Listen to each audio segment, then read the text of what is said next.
Good morning, St. Paul's. Today is Tuesday, March 24th, and you are watching Wolf TV, bringing you the latest news, sports, entertainment, and everything in between. We are live, and we have a great show for you today. Here are the announcements for today. The Tennis Wolves play Brother Martin today at Stone Creek at 3:30 p.m. Good luck, Wolves. There will be an AI club meeting this Wednesday. Come join the club as they dive into the job market and continue exploring how AI is shaping the world. Everyone is welcome. Recently, St. Paul's Hosa chapter attended the State Leadership Conference, a three-day event featuring leadership workshops, competitive events, and opportunities to connect with students from across the state. Our students represented St. Paul's exceptionally well, earning the following honors: Medical Math, Theo Haskey, 2nd place, Peyton Pear, 3rd place. Biochemistry, William Hoffman, 2nd place, Peyton Pear, 3rd place. Nutrition, William Hoffman, 1st place. Creative Problem Solving, Happening Avery, William Hoffman, and Ryer Caston, 2nd place. Chapter Leadership Award, Theo Hatsky. Congratulations to all these students for their hard work and outstanding performance. Everything must go. PJ's Coffee is shutting down this year as supplies are running out. They will be doing buy two, get one free deal until they finish operating. Please stop by and enjoy one of the last PJ customers ever. Now it's time for some happy birthdays.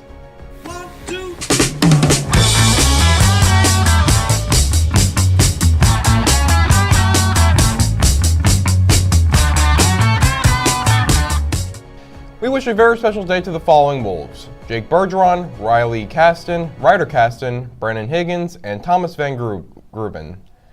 Happy birthday, everyone. Here at Wolf TV, we wish you a great day and good fortune.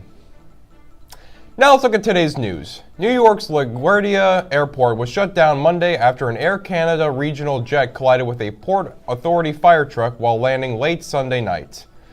According to officials, the pilot and co-pilot were killed when the aircraft struck the emergency vehicle, which had been crossing the runway after receiving clearance to check on another plane reporting an odor on board.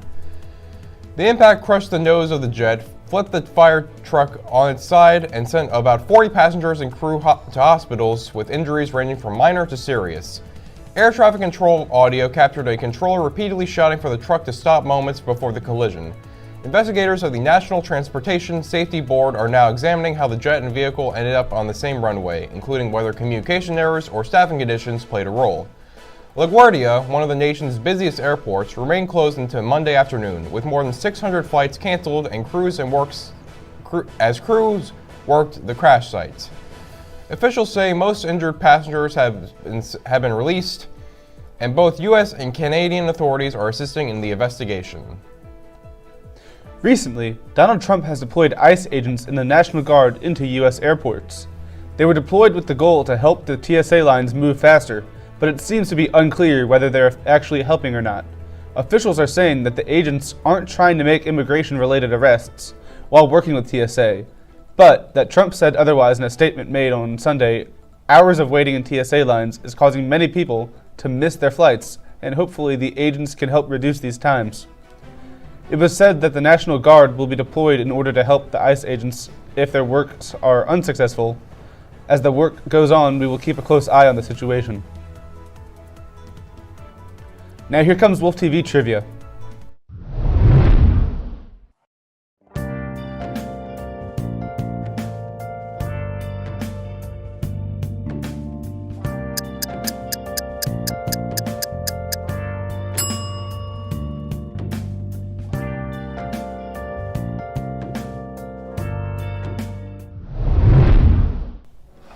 Now let's look at today's sports news. The 2026 Fanatics Flag Football Classic at BMO Stadium in Los Angeles happened last weekend, bringing in massive crowds with some of the biggest athletes, celebrities, and former NFL players hitting the field for a fast-paced charity matchup. The event had 3 different teams: the Wildcats FFC with head coach Kyle Shanahan, led by Joe Burrow and Jaden Daniels, with weapons like Saquon Barkley, Odell Beckham Jr., and Devontae Adams, alongside Jalen Ramsey, Luke Kulichi, and celebrities like Speed and also Logan Paul.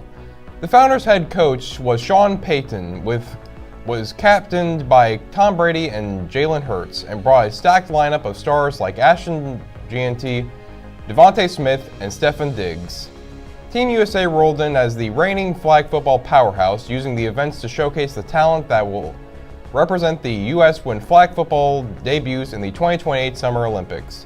Team USA dominated the day, going undefeated and outsourcing opponents by wide margins, including a 39-14 win over the Wildcats and a 43-16 over the Founders, before closing it out with a 24-14 championship over the Wildcats. The mix of Olympic speed from Team USA and Hall of Fame level star power from the NFL turned the Classic into a true showcase of what flag football can be on the world stage. This past Saturday, the Rugby Wolves traveled to City Park to face the Brother Martin Crusaders. The game started slowly for the Wolves. Brother Martin scored 2 times in the first few minutes. The Wolves fought back, but scoring was hard to come by. The Wolves had a heartbreaking defeat 29-0. However, this score has appeared once before. It was during the summer that the Wolves lost a game to the Crusaders 29-0 in a pool match. Then, they later came on out in the field and won 19-17 in the final match. Hopefully, this is a sign. The JV lost 22-21, with tries coming from William Pope, assisted by Ollie Hyman, and another try from Chris Curtis to put the JV on the board. The Wolves came just short by 1 point, even with Ollie Hyman making all the conversion kicks. Wish our JV luck as they take on Jesuit this weekend. Now it's time for Song of the Day.